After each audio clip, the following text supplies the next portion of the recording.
Hello, Dr. Peter Ballerstedt. Hello, Livia. How are you Hi, doing? Enrique. I'm fine, thank you. Thank you for Hola. being Dr. here. Peter, it's an honor to have you here. It's my pleasure to join you both. Great. Meet you Just for for the first our, time and say hello to Livia again. yeah. It's just to say a quick note for our Brazilian listeners. This live will be in English, but as soon as we end it in YouTube, you have the option to close the captions, and you'll be the subtitles. Okay.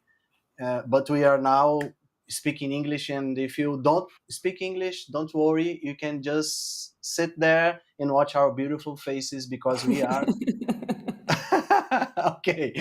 Well, two of Thank them you. anyway. Yeah. Dr. Peter, thank you very much for accepting our invitation, and we've been following your work on agriculture and this metabolic syndrome and all things that you talk about. It's a very good, it's a very interesting interplay in between those two topics. And but I'm getting ahead. Would you please introduce yourself to our Brazilian audience? Well, thank you very much for the opportunity. Brazil is a place I've gotten to visit a few times now, and I'll be there again in October for a conference on integrated cropping livestock systems, which is a really exciting Interesting. um, area in which you have world leaders in your country. And so part of my experience is I've gotten to integrate the metabolic health community with that community. By way of introduction, my name is Peter Ballerstedt. I'm a forage agronomist and a ruminant nutritionist by training. Worked in forage agriculture for most of my adult life, but I'm fully retired now, and all my work is self-funded. I still belong to scientific societies. I'm engaged in some activities nationally and internationally. I'm an advocate for therapeutic carbohydrate reduction and ruminant animal agriculture. Um, I've been given the title of Don Pedro, Sodfather of the Ruminati, and I can explain all that, Yeah. but it's a pleasure to be here. Great, great. Livia, would you present yourself and introduce yourself? Okay. I'm think we are here for Peter only, but No, thank but you, you thank you, have to Enrique. introduce yourself. Okay, so thank you, Enrique, for inviting me, and thanks, Peter, for having us to introduce your work in a more, let's say, broader way to the Brazilians. And I believe people in academia know your work and know a lot about your papers and contributions. But it's good that Henrique, as a dietitian, has all these different audience, so they can also know everything that you're working on. So I'm I have a PhD in economic behavior, and my previous work is most focused on meat consumption. And I also try to kind of work in this intersection between the health and nutrition at one side and livestock and ruminant agriculture at the other. So I also have a lot of interest in both of those area, let's say. So for me, it's an honor to be here. I've been learning a lot from Peter over the past few years, and yeah, I think it's a great way to start talk about these topics with the Sodfather. Mhm. Great. Well, Peter, we're gonna have to follow up the Adelaide connection, and we're also going to have Yes. to follow up on some collaborations on these ideas about development and access. I think that there's some really good ground for us to work there in the future. yeah, So I'm yeah, excited. For great. sure, for sure. Great. Yeah. We have here, Peter, an event, online event we call the Health Rebellion Journey. It is an annual event, and it will be held in October. You're gonna Mm, be here, but the event is online, and yeah. It's online. we already have Ben Bickman, Dr. Bill Ah, Schindler on the event, and yeah. it will be delightful if you can give a lecture sometime. Yeah, well, absolutely. I'd be more than pleased if we could make that work. There's going to be a series of events in that where hopefully I'll visit Argentina, Uruguay, a mutual friend over there, and then to Paraná for the conference, and then over to Cape Town for another conference. So it'll be a long trip, Yeah. but you never know if all it takes is figuring the calendar out. So Yeah. Yeah. Very, very, very busy schedule, huh? for a retired guy, yeah, yeah. Yeah. Yeah, yeah. And you said that you are self-funded. So what's your motivation to keep up this schedule and all this hard work? Well, so part of it is I think I was blessed to be given training and opportunities. Also, I've been introduced to information by, people that we would recognize: Michael Mary Dan Eads, Gary Taubes, Ben Bickman, others. And then I've been, I was trained under people that did wonderful work in grazing management, etc. And so I just feel like I've been led to this position where I have had my own personal health journey, right? Where in 2007, I was the 51-year-old balding, obese, pre-diabetic. Today, I'm just balding as the result of a lifestyle intervention, right? That we would all recognize. And it saddens me and motivates me to realize how many people today still don't know that. Like they don't know that drug-free remission of type 2 diabetes is a demonstrated fact. Yeah. And then I couple that with statements like by Professor Bickman or Professor Jeffrey Volek from the Ohio State University that I interpret to mean this is the insulin resistance, hyperinsulinemia being a root cause of much of our chronic illness. And then I go and I look and I find out what a burden chronic illness is globally. Yeah. And okay, so now we have something that I can relate to from my agricultural background, which was Liebig's barrel, the law of the minimum, which from a soil fertility point of view was said, imagine a rain barrel or a wine barrel made out of wooden staves, the slats. Okay, but they're different length. And so the volume of that barrel is going to be set by the shortest stave in the barrel. Yeah. Okay. You can increase the length of the other staves by making various investments or interventions. You're not going to hold any more wine or water until you increase the short stave. That's a biological system. Okay, let's apply it to public health. If Bickman and Volek and so many others are right, then until we address the hyperinsulinemia, insulin resistance issue, we're not going to make effective or economic progress in public health. And I'm not saying other things aren't important. I'm just saying that until you address 80% of the problem, then twiddling around with the 20 bit that's remaining, and there are engineering principles that people refer to, the Pareto principle, those things. It all makes sense to me. And then we can tie in what we know from or think we know from ancestral health and archaeology and anthropology and more recent history. And it does make a case, or a compelling case, for me. And so then I can tie it into my ruminant animal agriculture work, because right now ruminant animals are vilified by some as being this, well, along with humans. Funny how that, the people that think humans are a problem, never mind. And so one of the thoughts that I have is, as I work some of my ideas, is you can think of humanity's story as going from predator to steward. And the story is bending back to grass.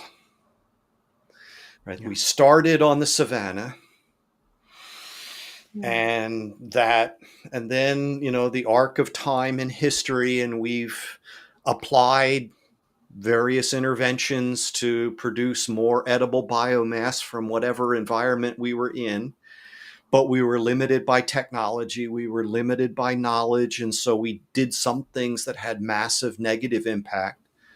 But over time, we're learning more and more, and now we have the ability through technology, refrigeration methods. We don't have to be dependent on freshly killed animals.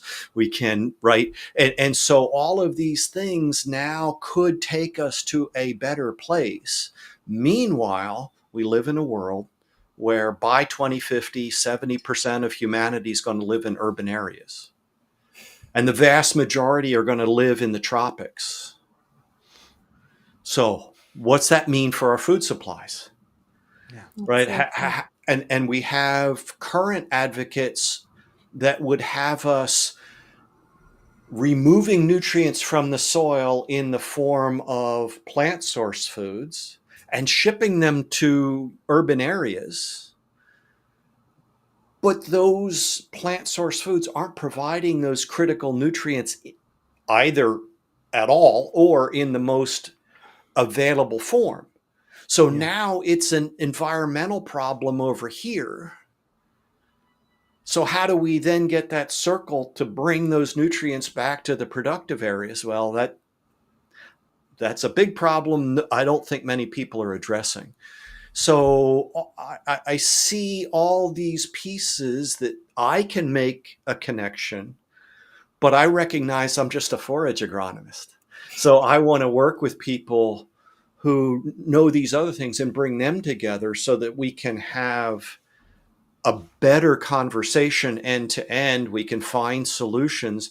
And at the same time, maybe they'd like to hear about drug-free remission of type 2 diabetes. I go to these meetings and I look around and I go, oh, yeah, looks like the rest of the population, not a lot different, Yeah. And Peter, one thing that I remember when we were just talking now is that I told Henrique that one picture I believe you posted a few days ago was about a conference that you had a lot of the books from Ben Bickman.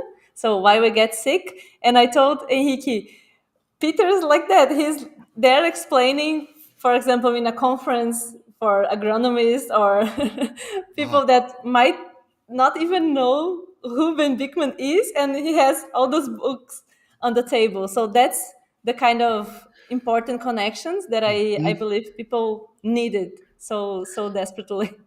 That was an interesting conference where it was an organization, and I think I got it right. It's State and Local Governments Benefits Association. So these are the people involved here in the U.S. Yeah. in state and city and whatever governments, employees benefits management. So healthcare, health insurance, retirement, all of those things. Because of some other connections, I was invited to give a luncheon talk. Ah, Yeah. So, I first had very to declare, appropriate. I had to declare a guilt-free zone, because it was during dessert, so it's like, yeah.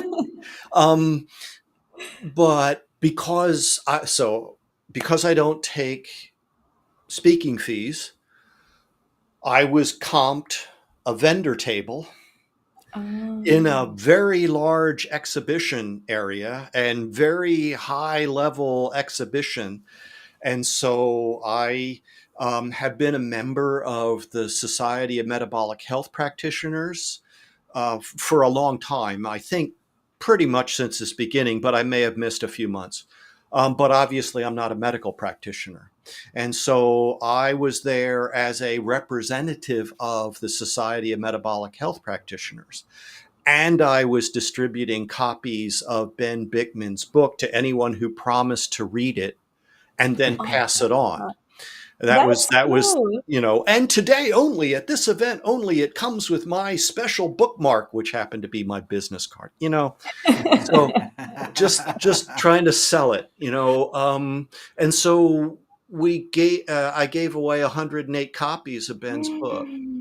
Oh, And that's amazing. So again, I've been blessed. My wife and I have been blessed. This is something that we can do to try to pay it forward. And there was so much of what was there was about the GLP-1 drugs. Yeah. And what that cost is going to. So they're very interested because virtually everyone I spoke with understands that even if that drug is useful and even if it is appropriately used, you have to give them something more, because when they go off that drug, which they will, if you haven't given them a new lifestyle, you have probably reduced their lean body mass from what we know from the research. And so if they haven't changed their lifestyle, then when they regain the weight, they're going to be however many years older. We know as we age, we lose lean body mass. It gets harder to put it back on. Now you're taking a drug that seems to, it doesn't sound like a good idea, but okay. But if you don't give them that new lifestyle, then it's likely in the future they'll be fatter than they were when they started, literally and figuratively. And so a lot of people that I spoke with got that. Several people are on their own journey, right, of metabolic health. Many people recognized it. There were businesses that are providing metabolic health coaching one way or another. So I said, well, they have an accreditation process. So you probably want to get your coaches into this. That might be helpful. Somebody else came up and talked to me about how he had been diagnosed as a diabetic with an A1C over 11. And now he was below 6, without drugs, lifestyle, having lost 35 pounds he didn't think he needed to lose. Oh my God. Right. So weight is a bad metric of health. Yeah. It's like total cholesterol is a bad metric of health. And these are things that I've picked up over the years. But yeah, I'm not a doctor. I'm not that kind of doctor. You shouldn't treat anything I say as medical advice, but I'm happy to introduce you to doctors that can work with you. We have a lot of people, since 2020, a lot of people in the US have developed telehealth, kind of practices. So having once seen, you don't need to see, or different models of healthcare delivery. So that's one thing that's happened. I'm not familiar with what's going on in Brazil. The Um, same. Yeah. yeah, Yeah. good. We have a tremendous problem with burnout, physicians in Yeah. the U.S., and I have to think part of that is because you're just seeing your patients get increasingly sicker.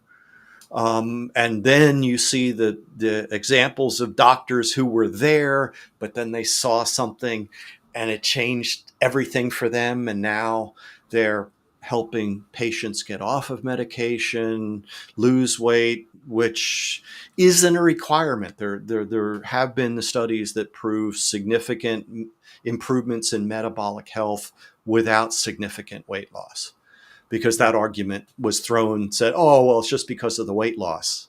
So somebody had to create a study where, no, we're going to keep your weight stable, but we're going to improve your metabolic health. I think there's so much wrong with what's going on. But again, Yeah. I'm not that kind of doctor. You talk about the Pareto principle, and Hmm. the one thing that can have the most impact on health. In a recent interview with Jordan Peterson, Ben Bickman and Jordan Peterson, I don't know if you watch it. Hmm. They discuss about 1 hour in insulin resistance, and Hmm. I think this is the case. Insulin resistance today is the main, should be the main focus on health. If we can make there is the movement in America now, the MAHA movement, make Hmm. America health again. If we can make the world insulin sensitive again, Hmm. Hmm. we could be we could be making the life better for, I think, 80% of the people. Yeah, Don't you think? I think that's, well, I've certainly um, adopted that idea. I don't want anyone to think this is a panacea. I've had two Of course. very impactful people in my life who contributed a lot to the metabolic health nutrition space. If I named them, people would recognize them. They both died of breast cancer, metastatic breast cancer. Young, it's the tragedy of that effing disease. But let's at least be honest to say a significant amount of the cancer burden is due to a metabolic derangement that likely has a significant component in insulin resistance and hyperinsulinemia. Mm. I think that we so I've spoken before about, just as we had to have a green revolution in the 60s and 70s, we need a ruminant revolution today and tomorrow to meet the needs of the world of 2050. We have to find ways to increase the productivity and efficiency of our ruminant animal agriculture systems globally. And it has to be appropriate to the environments and the cultures and Yeah. all that. So it's a very complicated thing. But until we can see, somebody gave me the thing, until I believed it, I wouldn't have seen it. Right? Good. Good one. The human brain filters out so much of the input. We can't take Yeah. it all in. And so that belief coming to, once you see it, you can't unsee it. Until you see it, you never, or until you believe it, you never see it. So when we have, and let me kind of take this to some of the recent stuff. Um, I know lots of people who are doing really good work in malnutrition in low middle income countries, and when you learn that somewhere between 20 and 25% of children globally 5 and under are stunted, and this is not only the stature, it's brain development primarily. Yeah. So these human beings will never be able to achieve their potential because they weren't provided with the essential nutrients for proper brain and neurological development at critical stages in their life. And that never, you can't make that up, right? That maintains for the rest of their lives. You start learning things like that and you start saying, okay, well, what's the answer? And well, people do studies like they go into some of these communities and they teach people how to raise chickens for eggs. Yeah. And it's done with the understanding that they will give these children 1 egg a day in addition to whatever else they're getting, just one. And then at age 9, they can measure cognitive and scholastic performance differences between the children that got 1 egg a day and their neighbors who weren't in that study. And then they see things like, well, the mothers who there's sociological things that have to be discussed, but the mothers can sell any eggs beyond what they need to provide for that child, and that provides income that they control. And many of them then go like get more chickens so they can produce more eggs so they can feed them to the rest of their children. Right. Yeah. So this is not, I have this vision in my head of sitting next to a gentleman that I was privileged to give an award to, and he's part of this community of researchers, and I get a little hyperbolic from time to time. That may be hard to believe, but there I was. And I was saying, this is not a heavy lift, right? And he sighed, and in the voice of experience, he said, it's achievable. Yeah. Okay, this is achievable. We do not need blue sky technology. We don't need new food manufacturing processes.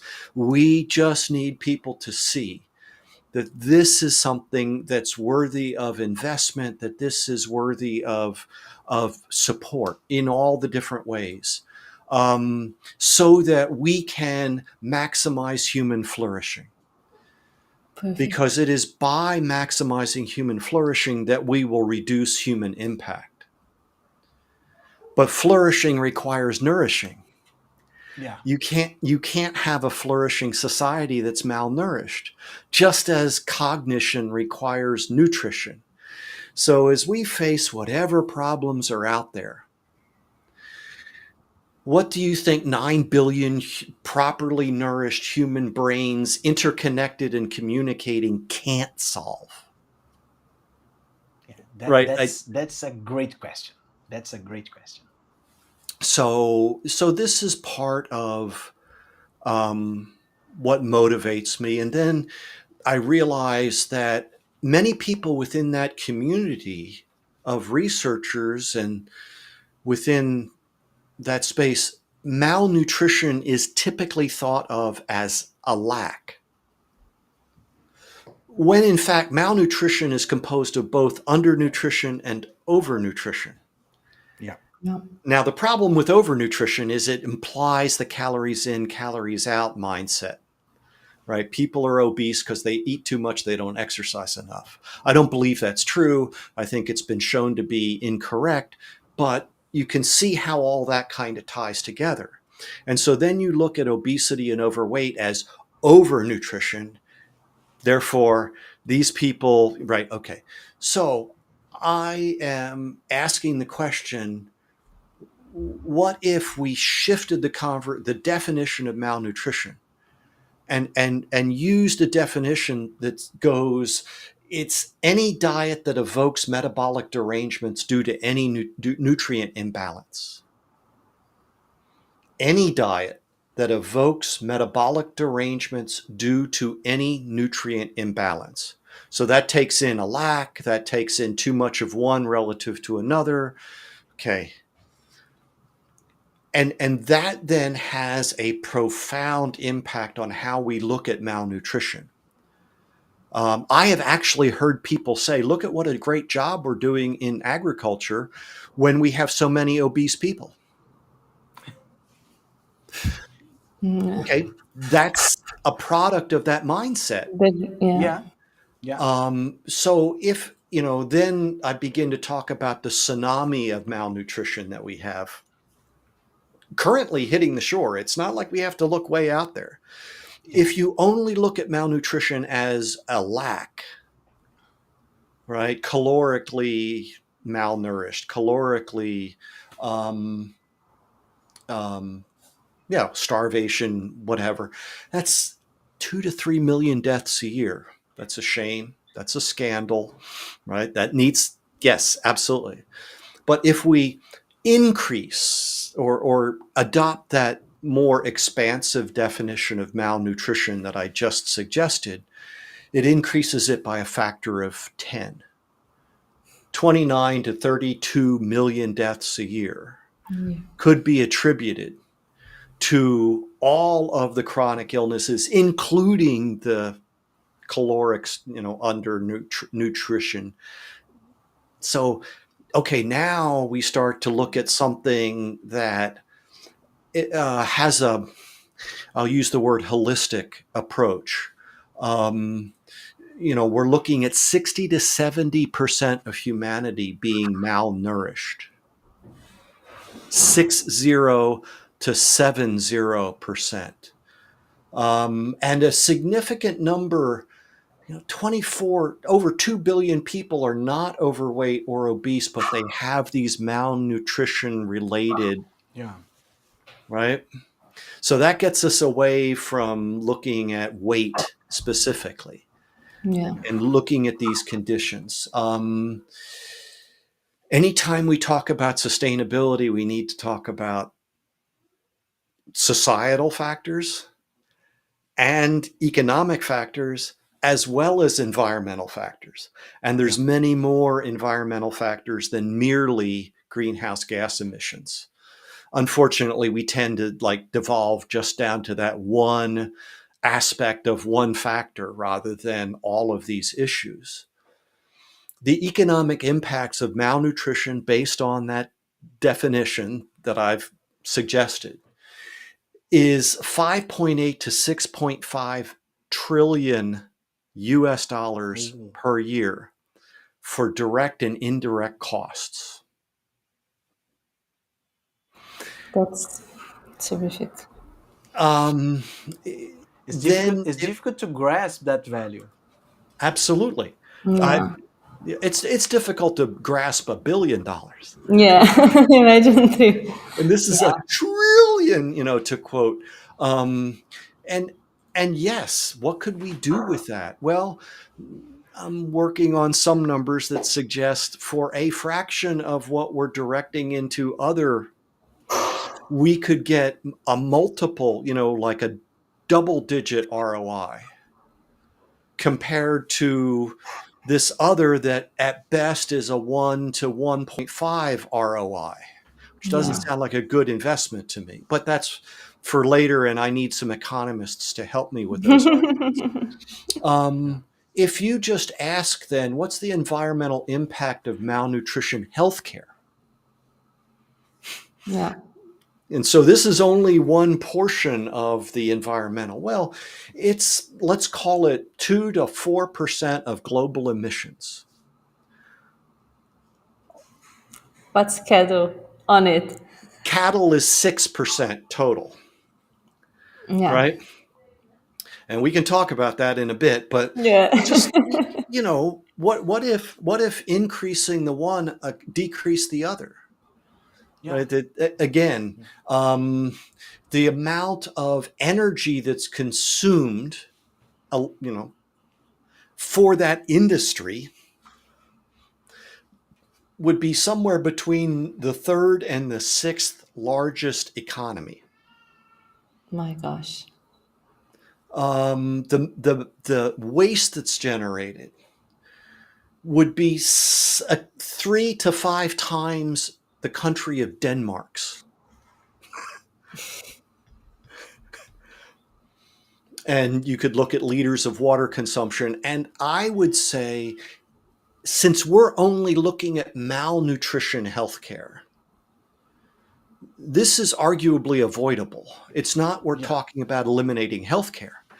We're talking about making better use of that resource to treat infectious diseases, right? Or the acute injury kind of healthcare, right? Those sorts of things, rather than something that should be, I would argue that this aspect of healthcare ought to begin with proper nutrition.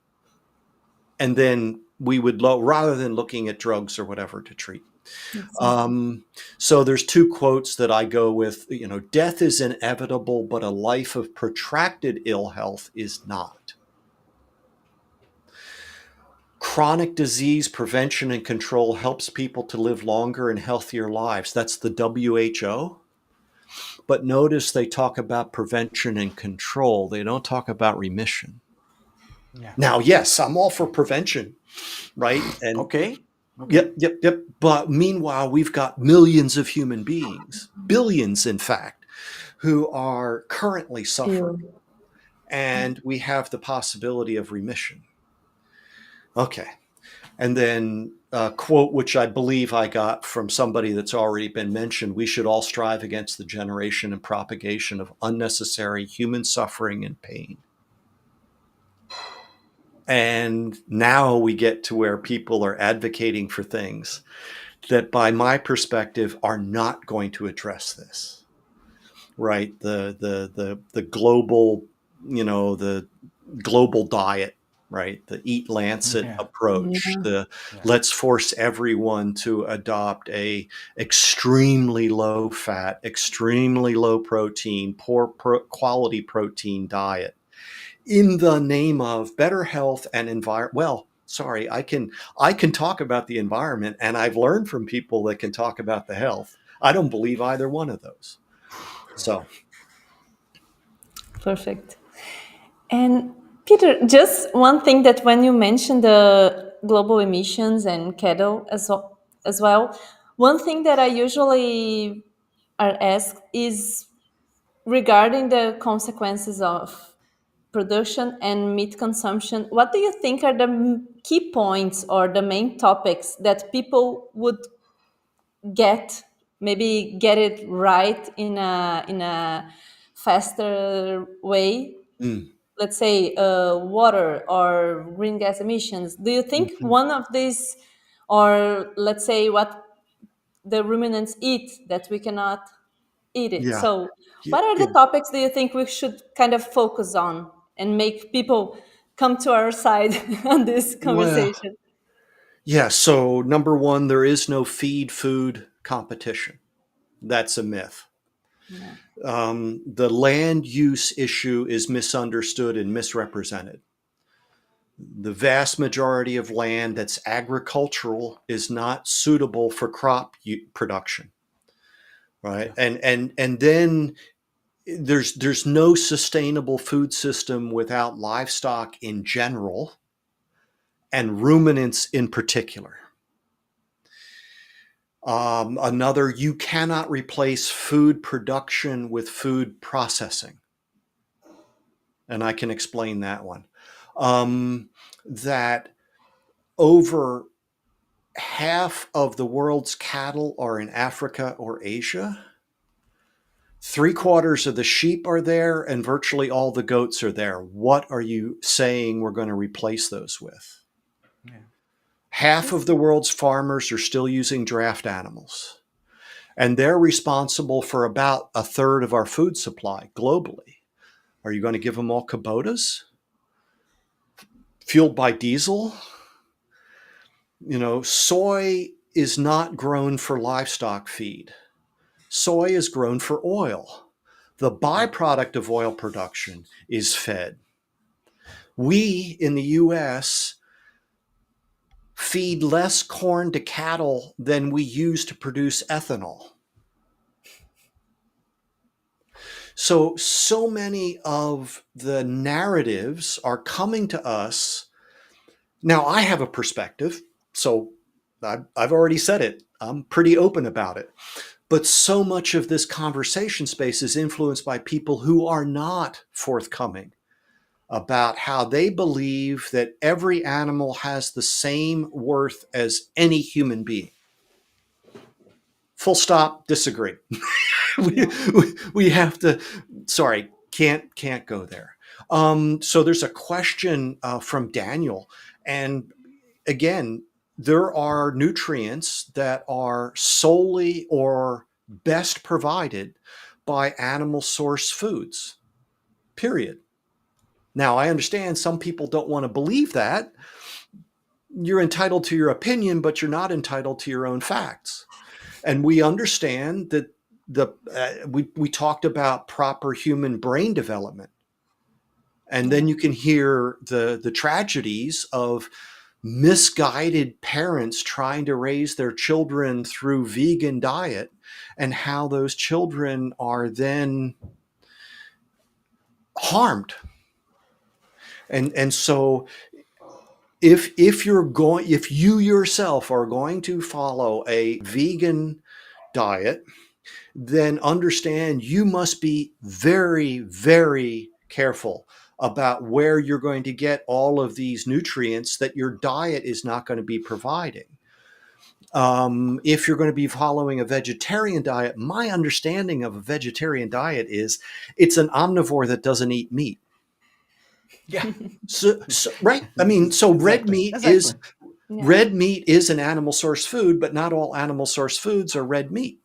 Okay. Exactly. So Dr. Ballerstedt, remember, I'm not that kind of doctor, but Dr. Ballerstedt says, be sure to take your daily meds, MEDS, meat, eggs, dairy, seafood, right? I love that. You pick whatever is affordable and appropriate and accessible for you. And through that, I have no problem believing that you can formulate omnivorous diet that can support health without red meat. I think it's easier if you include red meat. Yeah. But still, so that kind of is my answer there. Get very, very nervous if we're talking about pregnant or lactating women or their offspring. At those critical stages, then I want to have, why is it that you've chosen this? And is it an environmental concern? Well, then we can talk about that. Is it an ethical concern? We can certainly talk about that, although I'm not an ethicist, but I have picked up a few arguments along the way. So what exactly, and somebody else asked, okay. Dr. Davis, a few years ago, who's someone that I was a colleague of, he wrote a paper basically saying that the least harm principle would suggest the consumption of large herbivores. Yeah. And so, modern agricultural practices, or even, dare I say, ancient ones, involved the destruction of, or the domination of a local environment to produce more biomass that was desirable, right? So you'd cut down trees, you dig up the sod, you'd plant your annual crop, you'd then dissuade herbivores from coming in and eating your crop. However you would do that, I'll leave that to your imagination. Now we have large machines that go in and till, and so a lot of animals are killed inadvertently, but still that happens. And if you think about an animal grazing grassland as its sole food supply, that isn't necessary unless we're dealing with predation. And then you're dealing with a large animal that's enough to feed one or a couple people for a very long period of time. Maybe not carnivores. right, Henrique? Yeah. Yeah. But yeah, that's one So thing we Even carnivores, I think, have a smaller footprint footprint. Yeah, even carnivores. mm, We carn- eat only meat, here. but we eat not a lot of meat like this because oh we yeah, made a lot of we make a lot of fasts. We yeah, fast too much. From Not realize. yesterday to today, I have just one meal. right. Yeah. Yeah, How did the yeah, species survive? Right. Yeah, that's it. That's it. But so as I'm sure we all are aware of people who have had very profound chronic illnesses that they were able to place in remission yeah, following a diet of basically beef and water. Yeah. And so that's their experience. I'm very grateful that I didn't have to do that. And so I am not carnivorous exclusively, but I'm very heavy on the animal source food side. And there's some plant source foods that I just avoid completely. Um, Not so much for like physical effects, although there's iceberg lettuce. I don't. It's a leafy vegetable, and if I eat any of that, it has a very profound impact on me. And people have said, well, there's nothing in it but water. I'm like, well, there's something in it. And it isn't water. I can drink water and that doesn't happen. So I'm not sure exactly what it is, but, um, part of it is encouraging people that they can adopt this kind of a diet for a period of time and track how they feel, right? exactly.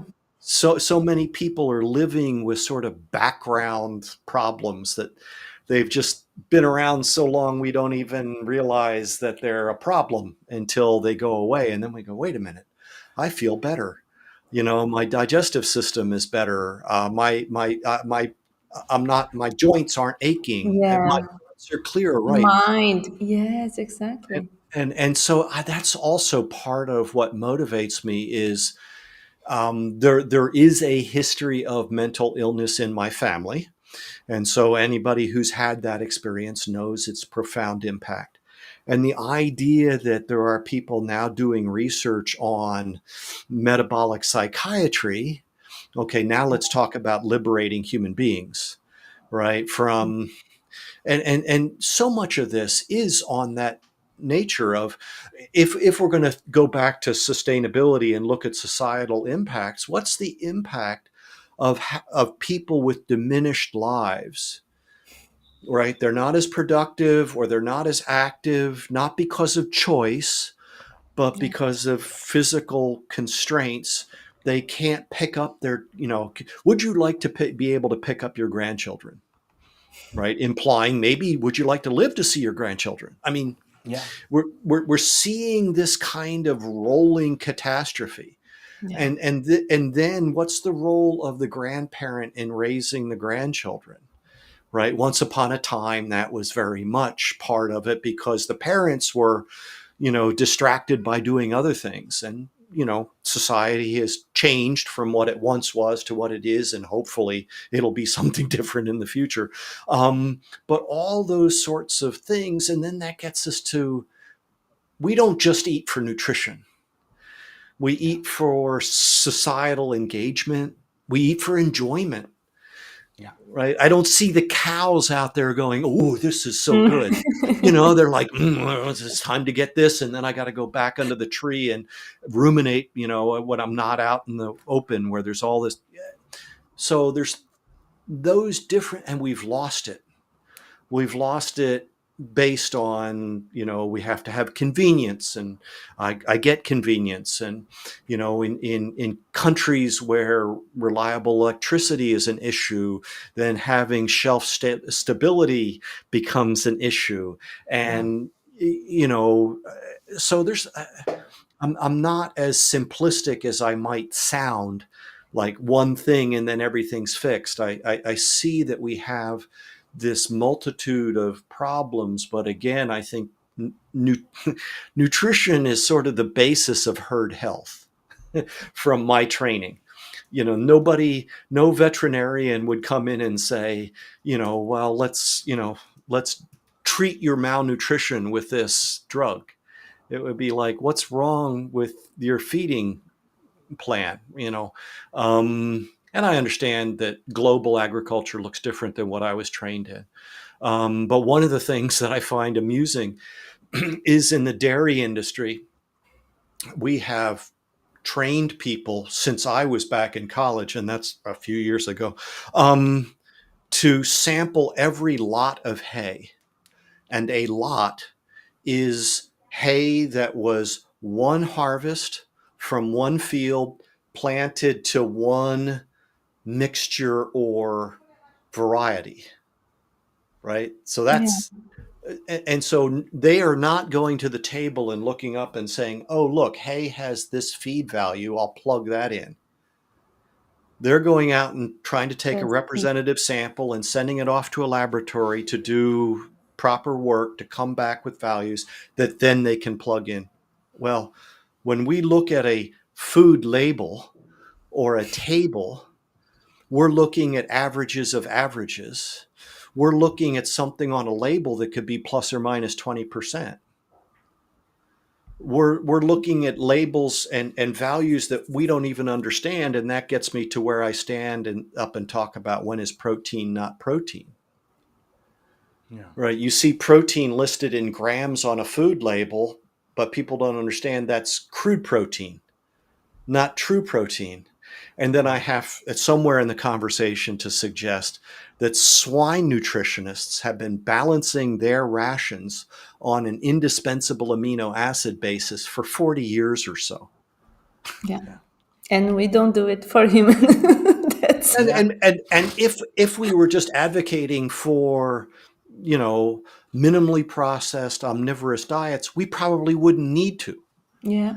Exactly. But it's as we push further and further and further away from that kind of a diet that it becomes more and more necessary to try to find, a way to treat the fact that this is now highly processed and of inferior nutritive quality, especially with amino acids like lysine, which get bound irreversibly to carbohydrate when we process cereals to make them brown and crispy. And right now, the cereals are the largest source of crude protein in humanity's diet. And so that's a really pertinent problem. I mentioned earlier about you can't replace food production with food processing, right? So if I have ruminant animals, which globally, 96% of the feed that goes into the global ruminant animal herd, 96%, is not human edible. Okay. So those animals are consuming something that we can't utilize as food and giving us highest value foods, meat and dairy, as well as other products, versus if I take, say, soy or cereal and process that, well, I'm starting with an arguably edible foodstuff to begin with. Yeah. Okay. And now I'm processing it into another arguably edible product. Well, number one, it was already edible, so I've not created anything. Number two, no process is 100% efficient, so there's some loss in there. So I end up with less than I started with in its components. And number three, as I just mentioned, I'm likely to be decreasing its nutritive value as a result of the process. And so that's a critical distinction. Somebody from Europe said that for every kilo of vegan food produced, 4 kilos of inedible biomass resulted. And so what are you going to do with that? Then, well, we're going to run it through a ruminant in order to keep the system running. And we have a lot of almonds, the nuts, almonds, Yeah. a lot of those produced in California. And I say, you can't get milk from almonds, but you can get milk from almond hulls, which are a part of what they feed the dairy cattle in California. Um, and then there's something called upcycling, Yeah. where we take whatever resource and feed it to a ruminant animal, and then we get more out than the value of what went in. So in the case of corn, maize in the US, that's the primary energy feed. 10% of commercial steer's lifetime feed is corn, we can assume. If I calculate the amount of lysine, human utilizable lysine, that was in that corn, and then I look at the amount of beef that steer provided, and the lysine provided, human utilizable lysine there, it's a 240% increase. So even in the That's US, amazing. even in the US, with our systems, beef is a net protein contributor to our food supply. And then you look at other parts of the world where essentially zero human utilizable resources are going in. You literally cannot calculate it because you can't divide by zero, right? Yeah. So the idea that you're going to eliminate this, and then on the other side, what is the potential for improvement? And there's astronomical opportunity for improvement. And there's lots of examples that I could give. So that gets us back to the ruminant revolution. Yeah. That's It seems to me, Dr. Peter, that there's a quote from a guy named Henry Louis Mencken, and he says, for every complex problem there is an answer that is clear, simple, and wrong.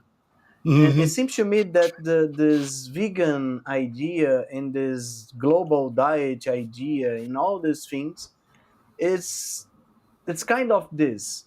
We are trying to give a simple answer to a complex problem, and we are completely missing the target. Mm-hmm. And absolutely, we shouldn't neglect, however, that there's a strong component. Maybe not all, probably not all. That would be another argument word. All, none, always, never. You never do this. It's like, well, I remember one time 3 years ago that I did it, so I'm going to argue. Some significant part of that community is motivated by their belief systems, so Seventh-day Adventism, or they are something much darker, effective altruists. They're the animal rights advocates. And animal rights and animal welfare are two very different things. Animal welfare is the concern of everyone involved in animal agriculture. Animal rights is that radical notion that humans and every other life form are equivalent. Again, full stop, sorry, hard no. And so we need to understand that that's hiding behind these simplistic answers to complicated problems. They have an agenda that's not frequently disclosed. Yeah. that's true. And so part of me says, if you are restoring your health on a diet that includes more animal source foods than, the official whatever policy, don't listen to the voices that sold you the diet that made you sick in the first place. It's the same people, right? It's just a continuation of the same story. Don't listen to them.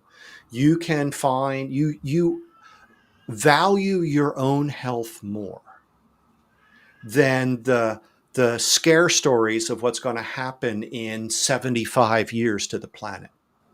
Yeah. Yeah. And we can talk about all those other things, but don't look at your kids and how they're going to develop, right? Because we're setting our children up for problems for the rest of their lives. Nobody's doing that intentionally, of course, but it's happening. If you're currently experiencing any of these chronic illnesses that Professor Bickman or Professor Volek or so many others would say are causally related or exacerbated by insulin resistance, chronically elevated insulin, please look into therapeutic carbohydrate reduction, ketogenic nutrition, call it whatever. There's lots of sources available. And part of my mission has just been to give away books or to direct people to websites. And so I'm really, really glad that we got to have this conversation, Livia. It's always nice to see you and converse. And Rike, I hope that we'll have the chance to interact further in the future. Yeah, it will be great. It will be great. This was a great talk. And Livia, do you want to wrap up? Oh, thanks. Yes, Peter. As Henrique said, I was just here listening and learning, and every time I have a chance to talk to you, and I'm happy to connect. As we were saying before, Peter is going to Australia, and by a coincidence, he's staying at the same city that I study in. So we might talk and have some connections there. And with the Australian, they also have a very good livestock production and are also thinking about these kind of issues that we have all over the place. But the solutions are there as well, so I believe we can all like learn and share with others. So thank you again, Henrique, for this opportunity, and thank you, Peter. I hope to see you soon when you come to Uruguay or near me here at the south. Henrique, it's up at north of Brazil, so Yeah, I'm yeah, northeast. Yeah, yeah. yeah, North. northeast. I'm a little closer to you in US than I see. Livia's. Yeah, then from our in the From south. a geographical perspective. A colleague keeps promising to get me to Pewee. Piauí, yeah. Yeah, That's near we me. That's yeah near me. near Yeah, Henrique's yeah. place. Yeah, yeah, you should. It would be great honor to receive you here. Mhm. Yeah. So thank Great. you. Thank you, Peter. Thank Thank you. you very much. See Obrigado. you. See you. Bye bye. Bye-bye. Bye.